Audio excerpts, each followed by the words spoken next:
Aproveitando as oportunidades. Esse é o tema da mensagem de hoje. Aproveitando as oportunidades. Eu convido você a abrir a sua Bíblia. Glória a Deus. Efésios capítulo 5, versículo 15 ao versículo 20. Efésios capítulo 5, versículo 15 ao versículo 20. O apóstolo Paulo escrevendo, como eu tenho pregado sobre o apóstolo Paulo nos últimos dias, nesse ano, o Senhor tem falado muito comigo através da vida dele, das atitudes dele, da forma que ele liderou, da forma que ele cuidou das igrejas da sua época e como tem sido uma referência para nós hoje também, porque de tudo aquilo que a gente vê na palavra, parece que as coisas que estão lá estão acontecendo hoje, é o reflexo de hoje. Então, mais uma vez o Senhor fala comigo nesse texto, eu espero que fale ao seu coração em nome de Jesus. Eu vou ler na linguagem de hoje, a mesma versão que vai ser projetada para você aí. Diz assim: portanto, prestem atenção na maneira de viver, não vivam como os ignorantes, mas como os sábios. Os dias em que vocês vivem são maus, por isso aproveitem bem todas as oportunidades que vocês têm. Não hajam como pessoas sem juízo, mas procurem entender o que o Senhor quer que vocês façam. Não se embriaguem, pois a bebida levará vocês à desgraça, mas encham-se do Espírito de Deus. Na NVI, essa expressão está assim: deixem-se se encher pelo Espírito, permitam-se se encher pelo Espírito. Versículo 19, animem-se uns aos outros com salmos, hinos e canções espirituais, cantem de todo o coração, hinos e salmos ao Senhor. E o versículo 20 ele termina dizendo: em nome do nosso Senhor Jesus Cristo, agradeçam sempre todas as coisas a Deus, o nosso Pai. Amém? Que essa palavra chegue ao seu coração, amém? Fala assim comigo: o meu coração é um solo fértil para a semente da palavra do Senhor. Aleluia, glória a Deus. Queridos, alguns anos atrás, um senhor me procurou e falou bem assim: pastor, eu sou morador de rua, eu não tenho uma casa, eu não tenho um teto, eu não tenho um trabalho, eu nem tenho saúde para trabalhar, mas eu estou nessa situação porque eu nunca tive uma oportunidade. Nunca me foi dado uma oportunidade para mim ser alguém na minha vida, para mim fazer algo que pudesse melhorar a minha condição financeira, a minha situação. E tudo que eu preciso, pastor, é de uma oportunidade. E quando ele falou aquilo, irmãos, aquilo lá não teve como não marcar o meu coração. E eu me senti responsável a partir daquele momento, por gerar uma oportunidade para aquele senhor. E o que eu fiz? Eu arrumei um lugar para ele ficar, paguei 3 meses de hospedagem para ele, consegui tudo o que ele precisava: geladeira, colchão, fogão, botijão, essas coisas, alimento. Consegui, é claro, através de ajuda da igreja. Muitos irmãos nem sabem de que situação eu estou falando, mas isso aconteceu alguns anos atrás. E arrumei um emprego para ele. Na verdade, eu arrumei até os equipamentos, os materiais que ele iria utilizar na sua profissão, que ele conseguiria exercer. E nos próximos 3 meses eu fiquei de longe observando. Em 3 meses, ele se desfez de tudo, estava morando na rua, não tinha mais nenhuma daquelas coisas que havia sido arrumado para ele. O que eu concluo com isso? Que o que faltava para ele não era oportunidade, mas era aproveitar as oportunidades que talvez de muitas formas já houveram na vida dele, no período da vida dele, e que ele não aproveitou. E aquela ali só estava sendo mais uma que ele não estava aproveitando. Na verdade, irmãos, o que falta para nós não é oportunidades. Eu não sei se você sabe, mas você mora numa cidade que tem como lema a terra das oportunidades. Então você está no lugar certo. Aqui é o lugar das oportunidades. Mas não adianta nada você ter oportunidade se você não saber aproveitá-las. Ela pode passar na sua frente. Pode ser algo maravilhoso. Pode ser algo tremendo. Mas se você não saber aproveitar, ela vai passar. E você vai perder. E talvez nunca mais você tenha a oportunidade. Eu já perdi várias. Quantos aqui já perdeu a oportunidade na sua vida? Não soube aproveitar. Não entendeu. Alguns fatores talvez naquele momento fechou a sua compreensão, a sua capacidade de discernimento, e você não entendeu que aquela ali talvez seria a oportunidade da sua vida. Por que nós estamos falando de oportunidades? Porque é exatamente esse contexto que o apóstolo Paulo está falando com a igreja de Éfeso. Paulo já havia passado 3 anos pregando na cidade de Éfeso. E ele escreve uma carta para aquela igreja que ele fundou, e a mensagem ela correu por toda a cidade, várias pessoas se converteram, e aqueles irmãos estavam congregando, estavam se reunindo, mas Paulo, preocupado com a situação, por conta do contexto em que eles estavam, por conta da variedade e do perigo que eles estavam inseridos ali, das tentações, e das propostas e ofertas dentro de uma cidade, que era uma cidade que tinha muita idolatria, muita adoração, assim como a igreja de Corinto, havia um templo majestoso, a Diana, e eles comercializavam imagens, indulgências, eles comercializavam algumas coisas que era para magia, e aqueles irmãos estavam naquele meio. O apóstolo Paulo então escreve essa carta de Efésios, exatamente para dar um alerta para eles. Não deixe passar a oportunidade que vocês tiveram de ter entregue as suas vidas para o Senhor. Não percam essa oportunidade. Eles já haviam sido alcançados, eles já haviam recebido a palavra. Agora Paulo, ele escreve essa palavra, essa carta, no ano 60 a 62, depois de Cristo, dentro de uma prisão em Roma.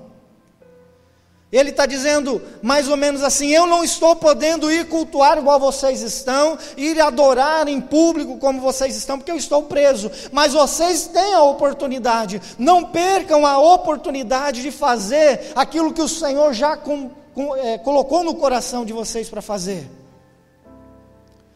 É dessa forma que ele traz essa palavra, e é dessa forma que o Senhor colocou no meu coração para trazer para vocês.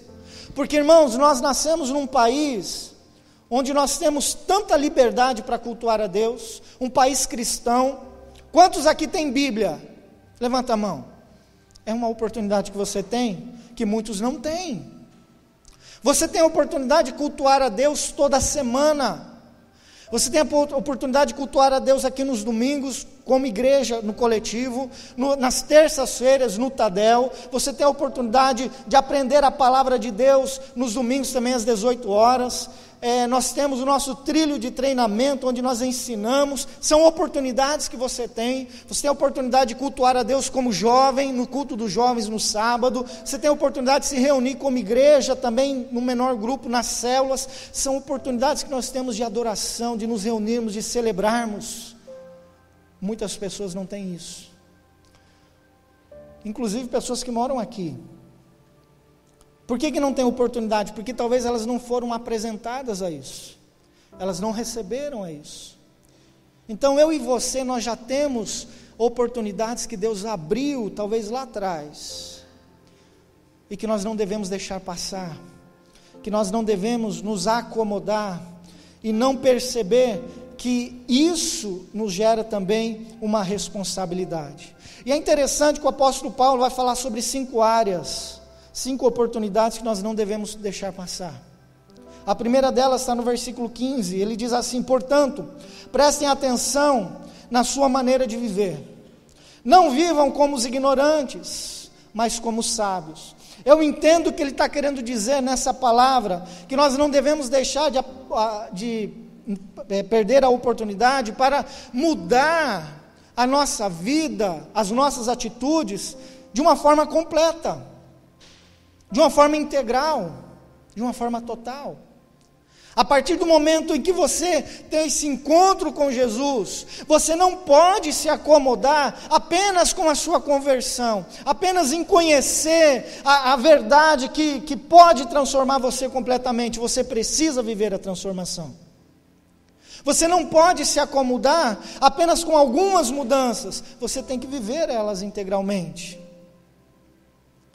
E assim como o apóstolo Paulo, irmãos, que estava preocupado com a malignidade em volta daquelas pessoas, em que eles poderiam se corromper, então, por conta das tentações, da cultura da época, muitas vezes nós podemos estar nos corrompendo, se nós não aproveitarmos a oportunidade que Deus nos deu.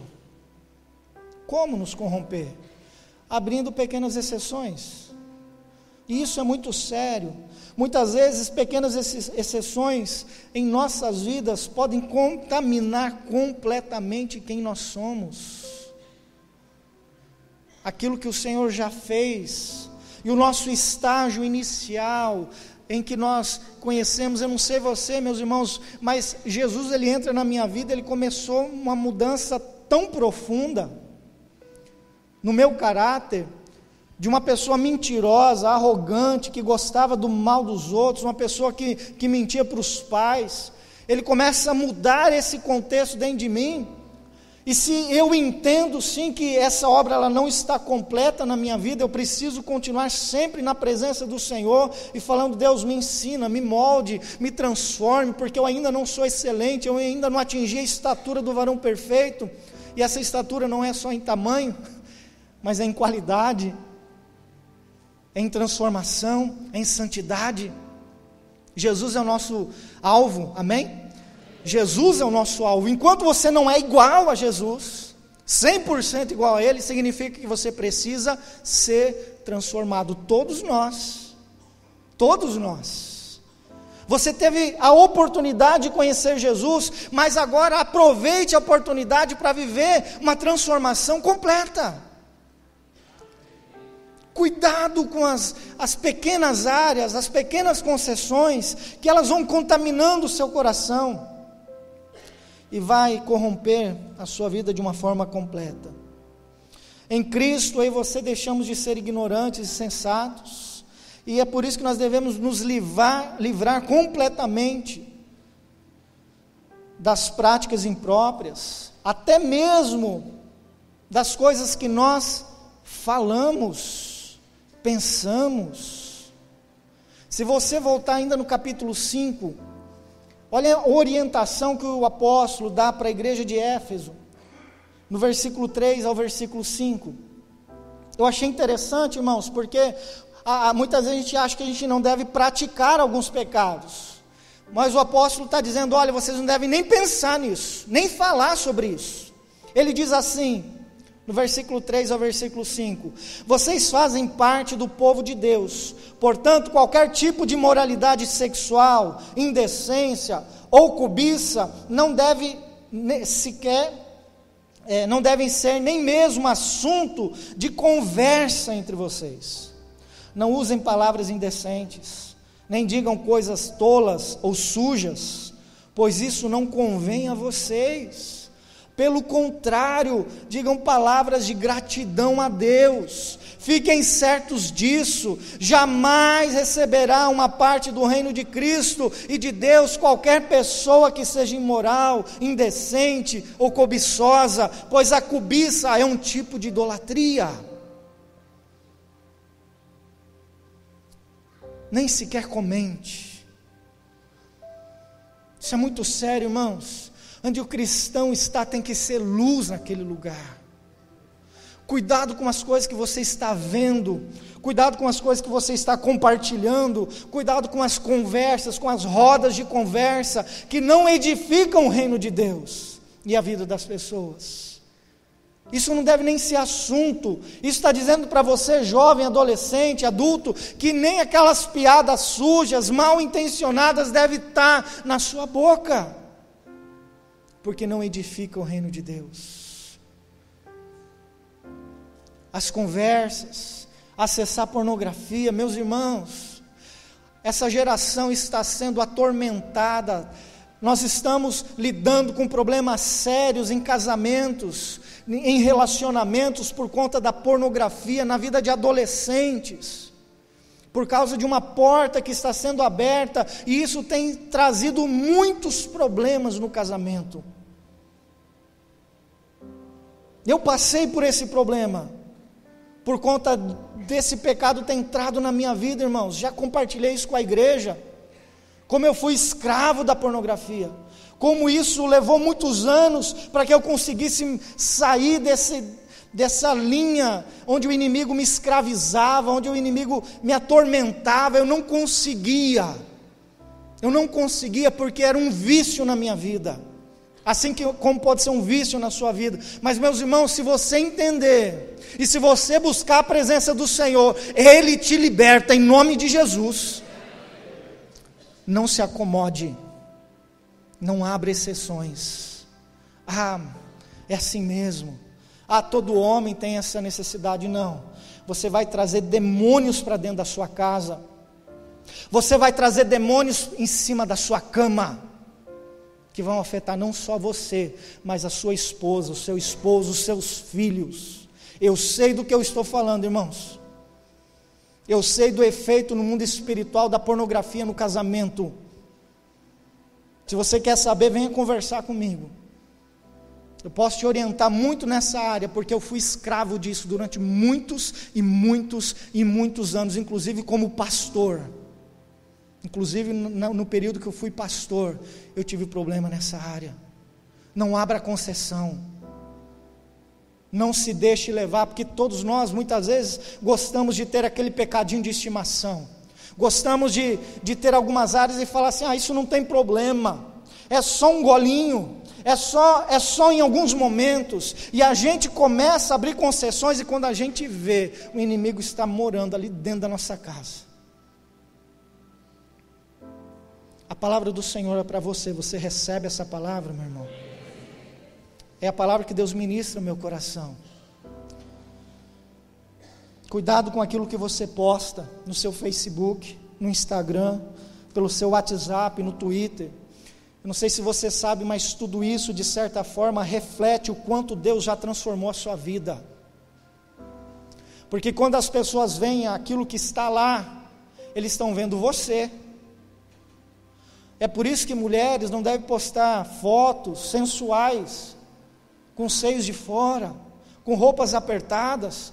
Irmãs, se cuidem, se preservem.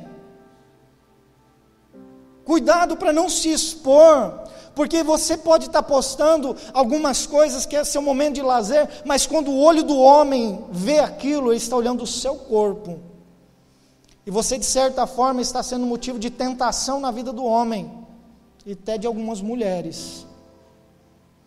Tome cuidado, irmãs e irmãos. Esse negócio de fotinha de rosto, de perfil, de lado, você não precisa disso. Você já tem a imagem e semelhança de Cristo Jesus. Você não precisa de aplauso de pessoas, de curtidas de pessoas. Você não precisa disso, porque o seu ego deve ser alimentado pelo Espírito Santo de Deus, e não por curtidas de Facebook. Toma cuidado com isso. Isso é um vício. Isso é um vício. Não se exponha, não compartilhe filmes, imagens indecentes, até coisas duvidosas que você não tem certeza da fonte, que muitas vezes a gente vê coisas postadas que não é nem verdadeiro aquilo, mas a gente está passando para frente. Você reflete a luz de Cristo, e quando essas coisas não estão bem, quando isso não mostrou uma transformação completa, as pessoas estão vendo em você que Jesus não fez uma obra completa, e você escandaliza o reino de Deus. É melhor que você não poste nada, é melhor que você fique na sua. Você está entendendo essa palavra, irmãos? Eu tenho um monte de gente da igreja aqui que eu vou ser mais incisivo agora, eu vou começar a mandar recado mesmo, direto para a pessoa, porque muitas vezes a gente não entende isso. e a gente começa a escandalizar o reino de Deus. É o reino de Deus que nós estamos aqui para testemunhar Cristo através de nós. A segunda orientação que o apóstolo Paulo traz, ele fala assim: aproveite a oportunidade para entender qual é a vontade do Senhor para a sua vida. E lá no versículo 7, no versículo 17, ele diz assim: não hajam como pessoas sem juízo, mas procurem entender o que o Senhor quer que vocês façam. O que o Senhor quer que vocês façam? Nós vivemos em busca de sonhos, nós vivemos em busca de propósitos, de objetivos. Não é errado. O errado é nós focarmos em muitas coisas e nós não compartilhamos e nós não sabemos se aquilo que nós estamos sonhando é propósito de Deus, é vontade de Deus. E todas as vezes, irmãos, que nós fazemos isso sem ser vontade de Deus, nós quebramos a nossa cara. Porque nós optamos então a caminhar sozinho naquela caminhada. Porque se Deus nos dá uma direção e nós decidimos andar por aqui, nós estamos dizendo: ó Deus, fica com a sua direção que eu vou pela minha mão aqui. É esse caminho que eu quero. Pela misericórdia, Deus ainda, Ele te dá alguns conselhos, algumas direções, Ele tenta no caminho, tentar mostrar para você que ali não é o lugar para você. Mas muitas vezes a gente não entende, e a gente se frustra, e a gente sofre. Cuidado, tenta entender qual é a vontade, porque a nossa visão ela é sempre distorcida, irmãos. Nós não temos uma visão completa, nós não conseguimos entrar numa plenitude de compreensão para entender se aquilo que nós estamos fazendo, ou a direção que estamos indo, é a melhor. Nós precisamos da direção de Deus. Como é ruim estar num caminho errado, se perder.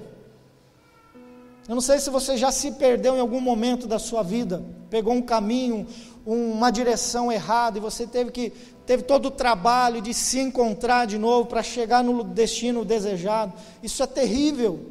Isso traz um senso no coração da gente de insegurança, de incerteza, quando você está viajando e você está numa estrada que você não sabe se é certo ou não. É horrível isso. E nós não precisamos andar assim, porque nós temos um Deus que quer nos direcionar. Amém? Esse Deus, Ele quer dar o norte para você. Ele não quer que você se perca. Nós não temos tempo a perder. A nossa vida é curta nessa terra. Nós não podemos perder tempo. Nós temos que ir para o alvo. Nós temos que ir para a direção certa. Muitas vezes estamos tão decididos e acreditamos tanto em nossa intuição, mas no final nós vivemos uma decepção.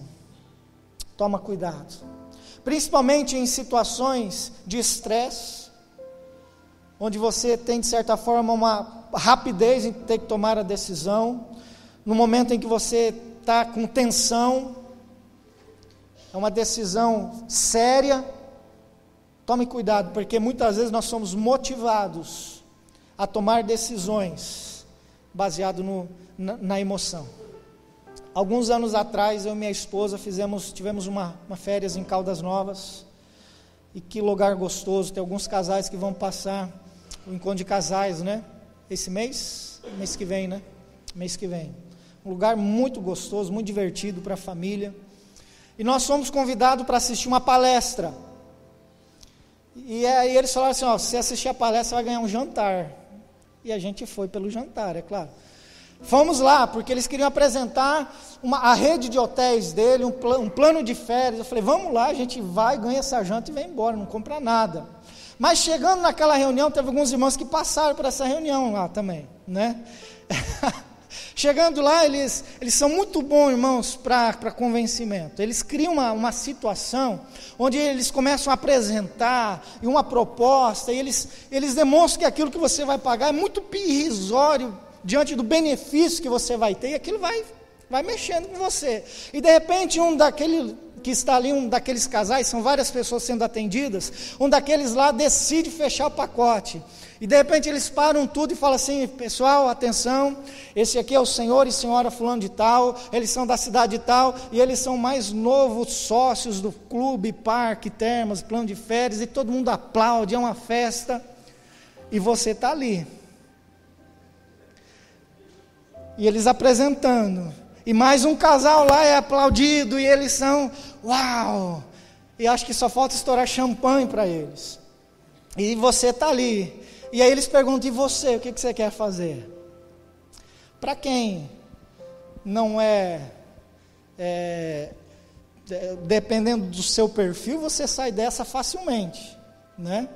Eu sou sanguíneo, o sanguíneo ele tem dificuldade em dizer não, o sanguíneo está interessado em ser o cara que vai ser aplaudido pelas pessoas, é o cara que gosta de ser bênção na vida das pessoas, e rapaz, que saia justa, né? Se fosse o pastor Wesley, ia dar um não com facilidade, mas ali nós somos aplaudidos. Mas nós saímos dali, irmãos, com uma culpa. Por que nós fizemos isso? O negócio é bom, irmãos, mas nós não precisávamos daquilo, não precisava. Nós somos convencidos por uma situação, por um ambiente. Eu vou te dar uma orientação para quem vai no encontro de casais: não vai atrás do jantar, porque você vai vir com uma conta para 3 anos para você pagar, 3 a 5 anos, não vai, estou te alertando, que vai ser difícil você sair dessa. Não consegui sair, irmãos, confesso. Por quê? Porque naquele momento eu tomei uma decisão baseada na emoção. Como é que eu vou dizer não? Eu vou sair daqui como um coitado? O cara tá feliz, né? Tá tomando suquinho, eu vou sair de cabeça baixa no meio desse povo? Não vou sair assim. Foi exatamente isso. O motivo foi o sentimento no local, de frustração, né? Teve mais gente que fez o pacote, não vou dizer. O que me consola é que eu não fiz isso sozinho. Mas eu espero que você não faça isso. Se for bom para você, tudo bem, irmão. Não é bom, a gente vai desfrutar, já desfrutamos disso, mas naquela situação a gente não precisava. Mas a gente vai viajar muito, em nome de Jesus.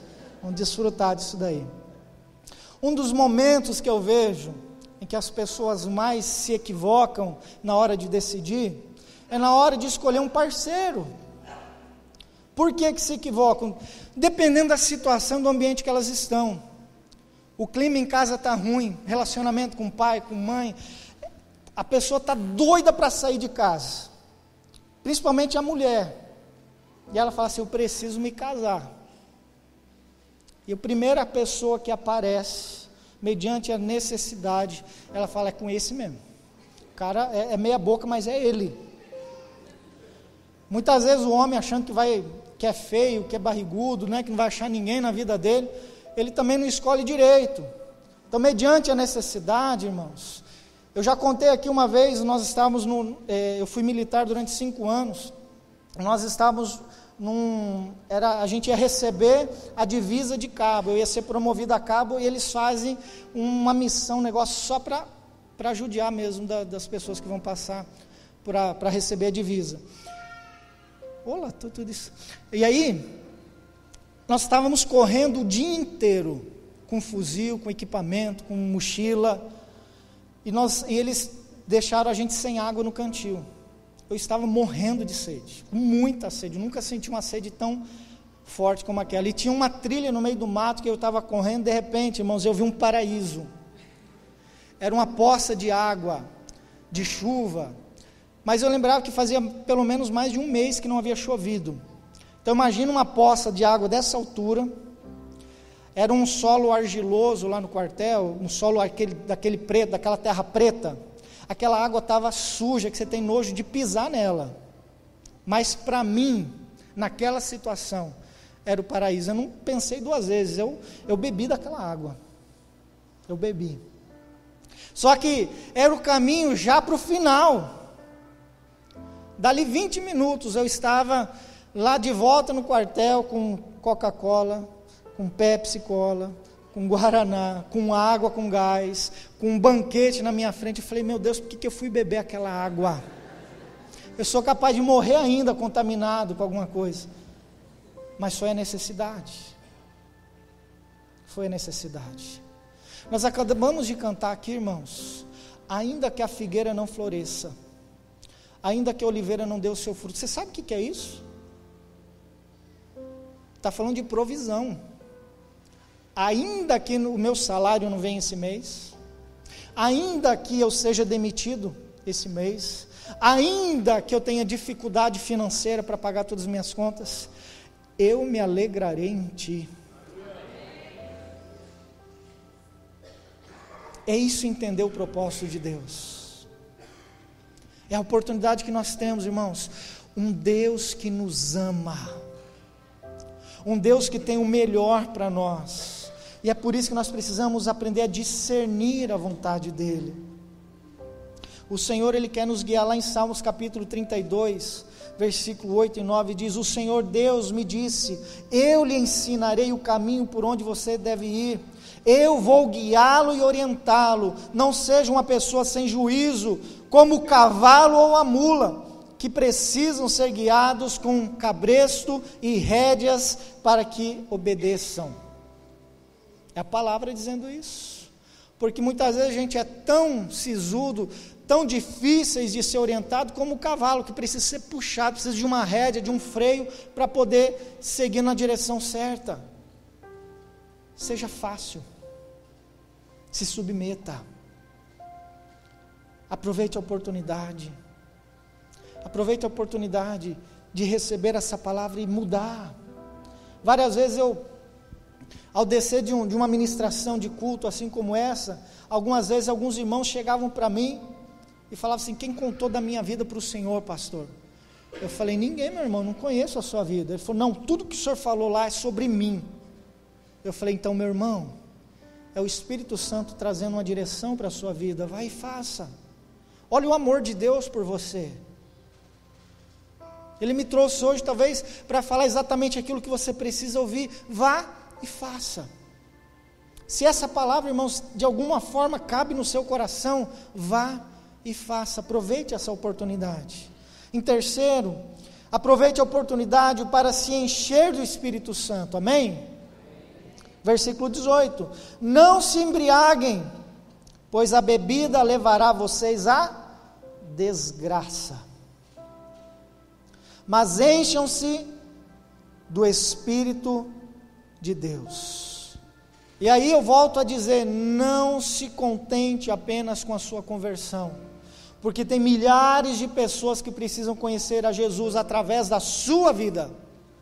Não se satisfaça apenas com algumas mudanças em você. O Senhor quer sempre fazer algo maior, melhor, grandioso em nós. E nós precisamos continuar. Essa foi a preocupação de Paulo. Porque Paulo estava olhando para eles e vendo a situação que eles estavam. O pessoal, os irmãos de Éfeso, falou assim: poxa, se esse pessoal não for cheio do Espírito Santo, eles não vão conseguir. Eles precisam aproveitar a oportunidade para se encher do Espírito. Meus irmãos, essa palavra é para nós hoje. Se eu e você nós não buscarmos nos encher do Espírito Santo, nós não vamos concluir a nossa carreira bem. O apóstolo Paulo chega no final da sua vida e fala assim: guardei a carreira, encerrei, né, a fé. Como é que é, pastor Wesley? Combati o bom combate, guardei a carreira, encerrei a carreira e guardei a fé. Aleluia, saiu. Talvez, irmãos, nós vamos combater o bom combate, nós vamos guardar a fé, mas nós não vamos conseguir encerrar bem. Não vai ser possível, porque nós vamos ser seduzidos, porque o inimigo, ele sabe como atingir você, ele sabe como atacar a sua casa, ele sabe como tirar a sua paz. É por isso que nós precisamos estar cheios do Espírito Santo, nós precisamos da plenitude do Espírito Santo. Nós chegamos num tempo em que, se nós não vivermos isso, irmãos, nós não vamos avançar. As pessoas não estão mais abertas. Nós estamos no tempo que os crentes não querem mais saber da Bíblia, não querem mais saber das direções da palavra. Quando eu olho para aquilo que está lá em 2 Timóteo capítulo 4, agora o apóstolo Paulo falando para o seu filho em Cristo, Timóteo, no versículo 3 e 4, ele diz assim: pois vai chegar o tempo em que as pessoas não vão dar atenção ao verdadeiro ensinamento, mas seguirão os seus próprios desejos, e arranjarão para si mesmas uma porção de mestres, que vão dizer a elas o que elas querem ouvir. Essas pessoas deixarão de ouvir a verdade para dar atenção a lendas. Irmãos, nós chegamos nesse tempo. É interessante porque a gente prega sobre pecado, tem irmão que sai da igreja. A gente fala sobre santidade, tem irmão que fica com o nariz enrugado. Ninguém disse glória a Deus porque eu bebi água? Hoje é o Alexandre, né, que está com dor de dente. Misericórdia, irmão, sei que você está passando. Vai sarar. Irmãos, aquela noite, eu não dormi a noite. A noite inteira bebendo água. Glorifiquei a noite inteira a Deus. Você não tem ideia? A noite inteira. Mas na segunda-feira, a Bíblia fala que o choro pode durar uma noite, mas a alegria veio pela manhã. Bendito seja o dentista que me achou, né?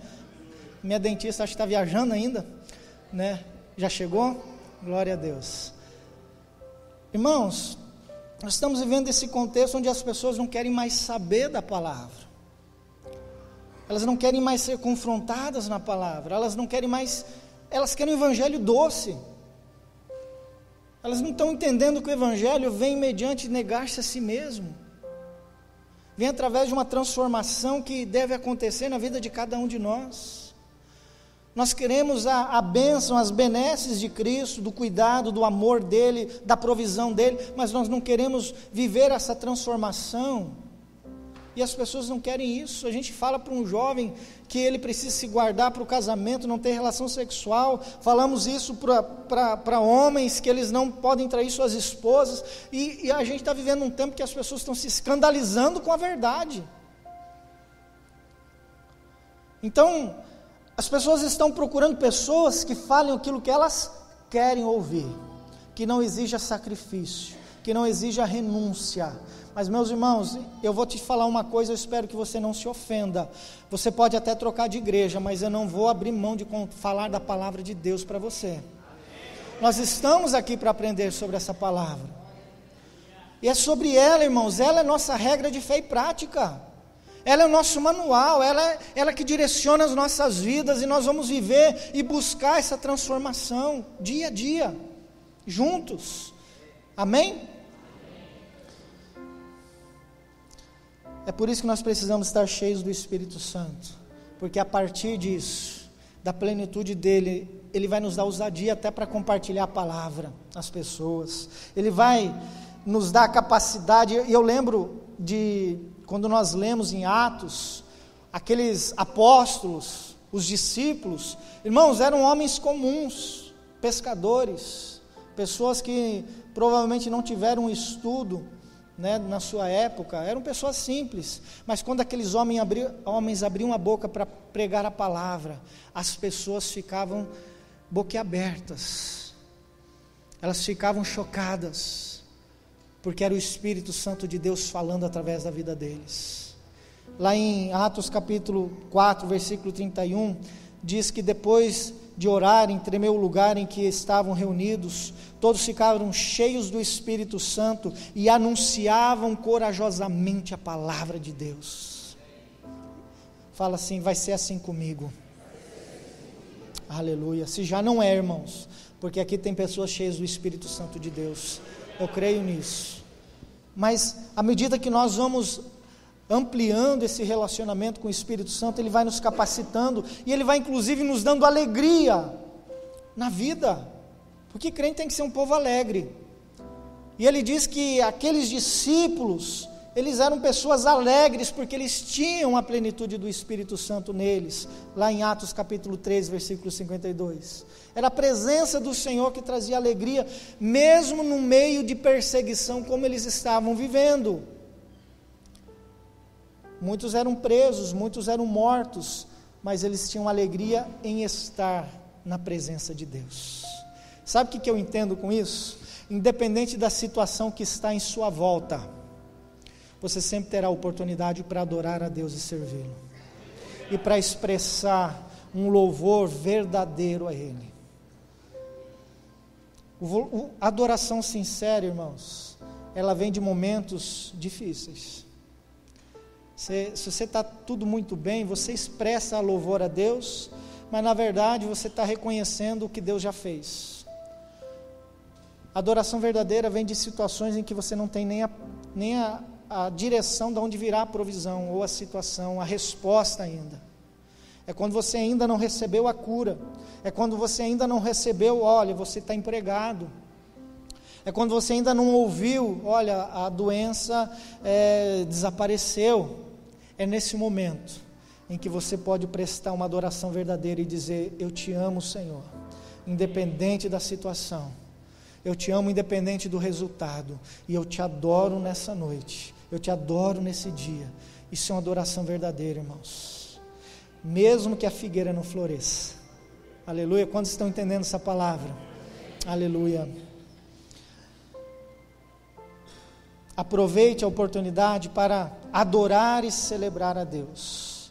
E o versículo 19 diz: animem uns aos outros com salmos, hinos e canções espirituais, cantem de todo o coração hinos e salmos ao Senhor. Ao Senhor. O culto é para o Senhor. Eu queria que você falasse isso para a pessoa do seu lado, porque muitas vezes a gente vem aqui para cultuar para nós, né? Eu venho para um culto que agrade a mim. Então fala para a pessoa: o culto é para o Senhor. Aleluia. O culto é para o Senhor. Todos nós viemos aqui nessa noite. Todos nós tivemos a oportunidade de cultuar a Deus. Mas eu acredito que talvez nem todos tenham cultuado. Nem todos. Perdeu a oportunidade. Por quê? Talvez alguém sentou no seu lugar antes de você, e aí você não conseguiu mais se concentrar. Talvez foi o ventilador que deveria estar ligado, você está com calor. Talvez o adolescente que está na sua frente conversando está te atrapalhando, você não consegue cultuar o Senhor. E algumas coisas, irmãos, muitas vezes nos impede de cultuar, porque não é só você cantar, aquilo tem que sair daqui de dentro, ó. Aquilo que você está fazendo, aquilo que você está pronunciando nas canções, se não sair do seu coração, é boca para fora. Até o diabo ele pode cantar essas músicas que a gente canta e não está adorando a Deus, porque ele não crê, ele não acredita e ele não vive aquilo que canta. Mas eu acredito que aqueles que fizeram isso, é como se Deus pegasse a sua agenda e ticasse: esse me adorou verdadeiramente. E ao longo da sua vida você vai ter várias oportunidades de fazer isso. E cada adoração sua vai estar contabilizada na agenda de Deus. Eu queria que você entendesse isso, que o seu louvor agrada a Deus. Tem uma coisa que eu acredito que seja o motivo principal que as pessoas não consigam adorar a Deus, que é a nossa capacidade de achar que Deus não precisa. Deus, Ele é poderoso, Deus é onisciente, onipotente, onipresente, Deus criou todas as coisas, Deus, Ele é Deus independente de nós cremos ou não, não é isso? Se você acredita em Deus, Ele continua sendo Deus, independente de você crer ou não.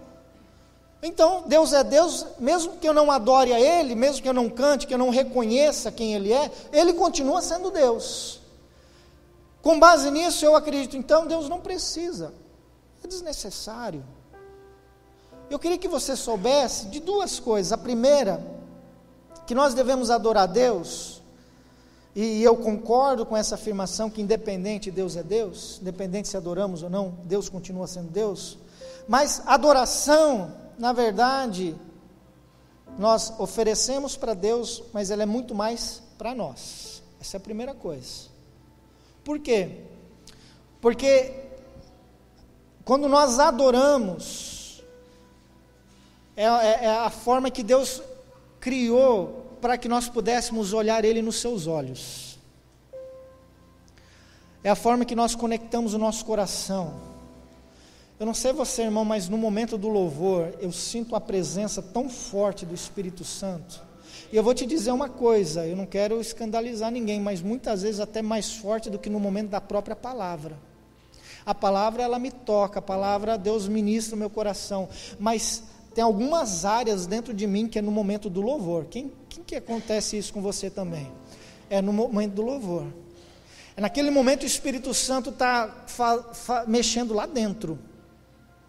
Então o momento do louvor é o jeito que Deus colocou para que nós continuássemos olhando para Ele. E Ele continuasse ministrando profundamente nosso coração. Então é para nós. Nós precisamos adorar a Deus porque nós precisamos permanecer nele. Amém? A segunda coisa é que quando eu e você adoramos, nós trazemos e produzimos alegria a Ele, ao coração dele. Nós alegramos a Deus com isso. Ele continua sendo Deus, mas agora feliz e alegre, porque há um filho que reconheceu quem Ele é, e agora está celebrando o nome dele. Lá em Hebreus capítulo 12, versículo 28, nós vemos a confirmação disso, que diz assim: por isso sejam agradecidos, pois já recebemos um reino que não pode ser abalado. Sejamos agradecidos e adoremos a Deus de um modo que o agrade, com respeito e temor. É possível agradar a Deus. Nós vamos ter o Dia dos Pais daqui uns dias, né? Eu queria que vocês prestassem atenção, principalmente os pais de crianças pequeninas, 2 anos, 1 ano, 3 anos. Quando as crianças estão expressando algum tipo de... eu acredito que as salas estão preparando alguma mensagem, algum cântico, um teatro, alguma coisa. Os pais, as mães que ficam aqui na frente, babando, tirando foto, filmando. A gente vê muito isso nas escolas. As apresentações das classes dos alunos para o Dia dos Pais, Dia das Mães. O pai, ele fica apaixonado pelo filho. Ele fica gravando aquilo para se lembrar depois do que o filho fez. Irmãos, se nós, pecadores do jeito que somos, nós nos alegramos quando um filho nosso faz algo para nós, imagina o coração de Deus que é puro e verdadeiro. Eu quero que você entenda isso. Quando você está aqui, num culto como esse, não quer dizer que você adora a Deus só no culto. Você pode fazer isso ainda hoje, lá na sua casa, amanhã cedo, amanhã à noite, aonde você estiver, você pode adorar a Deus. Mas quando nós paramos para fazer isso, eu creio que Deus para ver. E aquele momento é um momento entre você e Deus. E é por isso, levita, você que toca, você que canta, o lugar de você cantar e adorar não é só aqui, não. É lá na sua casa, é lá no seu quarto, é com o seu instrumento. Para tudo e celebra a Deus, porque quando você fizer isso, Deus vai parar para te ouvir. Amém? E isso vai produzir alegria no coração dele. Glória a Deus. Eu quero encerrar dizendo a última orientação que o apóstolo nos dá. Ele diz que nós não devemos perder a oportunidade para expressar também a nossa gratidão. Uma coisa é o nosso louvor, outra coisa é a nossa gratidão. O louvor nós expressamos por quem Deus é, a gratidão é porque Ele faz, e nós precisamos ter um coração agradecidos. No versículo 20 nós lemos: em nome do nosso Senhor Jesus Cristo, agradeçam sempre todas as coisas a Deus o Pai. Sempre. Eu quero destacar isso. Sempre agradeçam a Deus. e em todas as coisas. Você deve agradecer a Deus em todo o tempo e por todas as coisas, independente de quais forem, independente se elas estiverem sendo agradáveis ou não. Se a sua vida está nas mãos de Deus, se você teve a oportunidade para entregar a sua vida para Jesus, se agora você está buscando o preenchimento do Espírito Santo, as circunstâncias, as situações em que você vive, é o momento de você parar e adorar e agradecer. Obrigado, Deus, porque hoje talvez eu não tenho a carne, eu não tenho churrasco, mas eu tenho esse alimento. Não é muito, mas é tudo o que eu tenho, e eu te agradeço, porque eu tenho o que comer. Obrigado a Deus, porque a casa que eu tenho está mais parecida com um barraco, mas é tudo o que eu tenho, e foi o Senhor que me deu, e se é o Senhor que me deu, muito obrigado. Irmãos, nós estamos vivendo num tempo em que as pessoas estão sendo guiadas pelo consumismo. O importante é aquilo que eu não tenho ainda, que eu quero ter. E com isso, essa capacidade de ter prazer apenas em comprar, em adquirir, nós perdemos a capacidade de gratidão pelo que nós já temos. Você compra algo hoje, e hoje você celebra, daqui a 5 dias aquilo que você comprou, já não tem mais valor, você quer outra coisa. Você quer algo melhor, maior, mais bonito, diferente. Porque você viu alguém que tem aquilo e você não tem, então agora você passa a desejar aquilo, a sonhar aquilo, em ter prazer por conquistar aquilo, e aquilo que Deus já te deu, deixou de ter valor, deixou de ser importante, deixou de estar dentro do nosso coração, num lugar onde nós podemos dizer: obrigado, Deus, porque foi o Senhor que me deu. Eu não sei se você está entendendo isso, irmãos, mas nós somos um povo muito ingrato, muito ingrato. O Senhor tem nos abençoado, o Senhor tem nos sustentado, o Senhor tem derramado de tantas bênçãos sobre as nossas vidas, sejam elas financeiras, espirituais, mas dentro de nós existe sempre uma insatisfação, e nós não conseguimos reconhecer que tudo o que nós temos veio das mãos dEle. O apóstolo Paulo está dizendo para o pessoal: gente, não se esqueçam, antigamente vocês não eram nada, Deus tirou vocês do lixo, Deus tirou vocês do meio do pecado, Deus tirou vocês do vazio da alma de vocês, e agora vocês estão experimentando um novo tempo, uma nova vida, um ambiente novo. Agora o Senhor está consertando você, agora o Senhor está moldando a sua vida, arrumando o seu casamento, arrumando a sua forma de pensar e de se relacionar. Não se esqueça da onde Deus tirou e do que Ele já fez, porque muitas vezes você não se satisfaz e você não se agrada, não tem um coração grato pelo que você já recebeu. A pergunta é: o que Deus já te deu? Da onde Deus te tirou? O que o Senhor já fez na sua vida? Irmão, se nós continuarmos correndo atrás daquilo que nós não temos, nós vamos morrer insatisfeitos. O Senhor Deus, quando Ele criou o mundo, a palavra de Deus fala, e se eu não me engano foi o pastor Wesley que ministrou algo parecido. O texto fala que no 7º dia Ele descansou. O descanso de Deus não quer dizer que Ele esticou uma rede agora e falou: poxa, isso me desgastou demais, criar tanta gente diferente, tantos animais, cansou minha mente, sabe, eu preciso de férias. Não foi isso que aconteceu com Deus. O descanso, ele dá sentido de aproveitar o que já fez. Deus, quando a palavra de Deus fala que Deus descansou, diz respeito ao saborear, ao aproveitar. Eu acho que Ele ficou curtindo agora. Ele parou tudo para ver tudo funcionando. O ser humano, os animais, as plantas. Ele desfrutou daquilo tudo. Sabe, irmãos, a gente passa tanto tempo correndo atrás de coisas, nós deixamos e perdemos o tempo de desfrutar desfrutar da família, desfrutar dos filhos,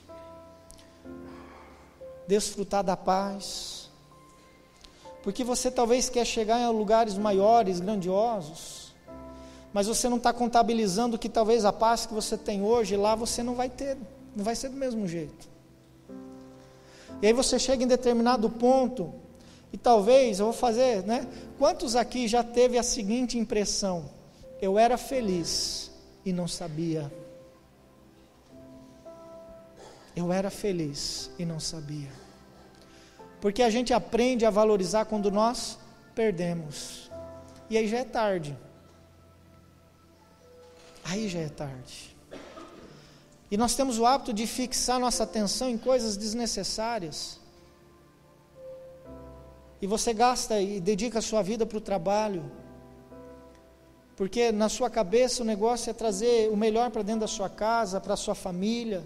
E você se dedica tanto e gasta tanto tempo e tanta atenção naquilo, que você não tem mais força e condições de dar atenção para a sua casa. O melhor fica lá, e o resto fica para a sua família. E aí os seus filhos crescem. O seu relacionamento é um relacionamento agora muito frio com a sua esposa. Vocês agora são mais amigos do que um casal. E vai chegar um momento que os filhos vão embora. E aí vocês vão se olhar e vão se perguntar: por que nós estamos juntos mesmo ainda?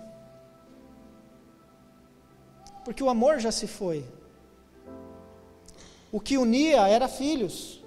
O que havia em comum eram os filhos. Porque agora o marido não tem mais o coração da esposa e a esposa não tem mais o coração do marido. São dois estranhos que compartilham de uma mesma casa. E quando os filhos saem, já perdeu a comunhão, a alegria, eles não têm mais nada em comum. E esse é o momento onde mais acontece divórcios. Porque o seu trabalho, o ambiente onde você entendeu que lá era o lugar para você trazer recursos para o melhor dentro da sua casa, ele sugou todas as suas energias, sua atenção. Porque o que os seus filhos precisam é de você, muito mais do que o seu dinheiro. E aí você pensa assim, essa é uma palavra que a gente dá para homens, mas ela vale muito para as mulheres, porque as mulheres hoje estão também tão envolvidas na provisão do lar quanto os homens. E aí eu vejo muitos filhos que crescem sem a presença do pai, filhos que estão em creches e os pais chegam à noite, é um contato muito pequeno, os filhos vão dormir, não tem tempo para brincar.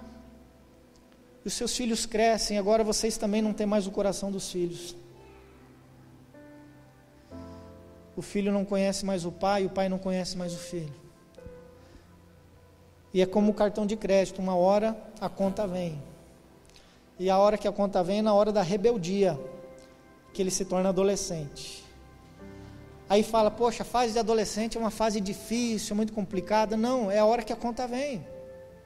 Porque é a hora em que o filho cai em si, e agora aquilo lá que ele vivenciou, a sua ausência, agora vem em forma de emoção, porque até então ele não expressava aquilo, ele guardava para si, ele chorava, ele se contentava com o seu não, hoje não tenho tempo, estou cansado, vou dormir, me deixa quieto, vai para lá, guri. Ele se contentava com isso, ficava calado. Agora na adolescência ele tem expressão, e ele só vai reproduzir o seu sentimento que foi guardando durante os anos. E é onde a gente vê muitas crises de pais e filhos. Eu estou dizendo isso, irmãos, e não era nem algo que eu havia programado, mas eu quero que você entenda que você tem tudo o que você precisa para ser feliz. Não está faltando nada. Você que está aqui nessa noite, eu quero que você entenda isso. Você tem todos os motivos para dizer nessa noite: Deus, muito obrigado, porque a vida que eu tenho hoje, ela é uma vida que mais do que eu mereço, e muito mais do que eu preciso, e é por isso que eu agradeço.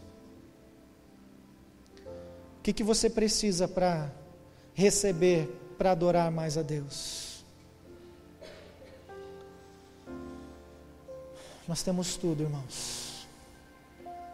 Valorize, celebre, aproveite, desfrute, mas não esqueça de adorar a Deus e de agradecer pelo que você tem, por aquilo que Ele já te deu. Não entre nessa onda do consumismo, não compre tudo e depois tem dificuldade em pagar, mas desfrute daquilo que você já tem, daquilo que Deus já te deu. Amém? Vamos orar, feche seus olhos.